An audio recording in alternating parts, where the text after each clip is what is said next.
एक छोटे से गांव में मोहन नाम का एक गरीब किसान रहता था।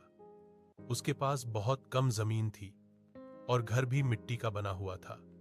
पैसों की कमी हमेशा उसके जीवन में बनी रहती थी, लेकिन उसके इरादों में कभी कमी नहीं थी। मोहन का मानना था कि मेहनत करने वाला इंसान कभी खाली हाथ नहीं रहता। मोहन रोज सुबह अंधेरे में उठ जाता। सूरज निकलने से पहले ही वह अपने खेत पहुंच जाता। उसके पास न तो आधुनिक मशीनें थीं और न ही महंगे बीज। फिर भी वह पूरे मन से खेती करता था। मिट्टी से उसे बहुत प्यार था। वह कहता था, मिट्टी माँ जैसी होती है, जो मेहनत करेगा उसे जरूर फल देगी। उसके परिवार में पत्नी लक्ष्मी और एक बेटा राजू था। कई बार घर में खाने के लिए पूरा अनाज भी नहीं होता था। लक्ष्मी कभी कभी चिंता में पड़ जाती, लेकिन मोहन उसे समझाता, धैर्य रखो, मेहनत एक दिन रंग जरूर लाएगी। एक साल गांव में सूखा पड़ गया।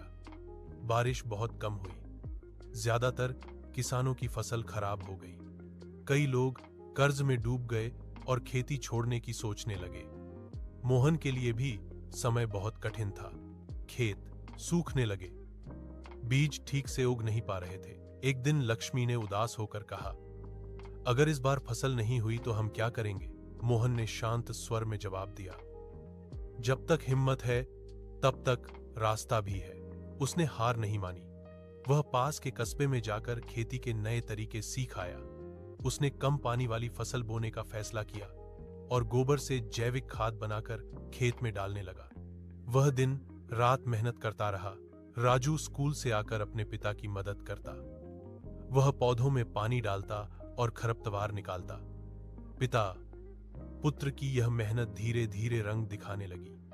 जहां आसपास के खेत सूखे पड़े थे, वहीं मोहन के खेत में हरियाली दिखाई देने लगी।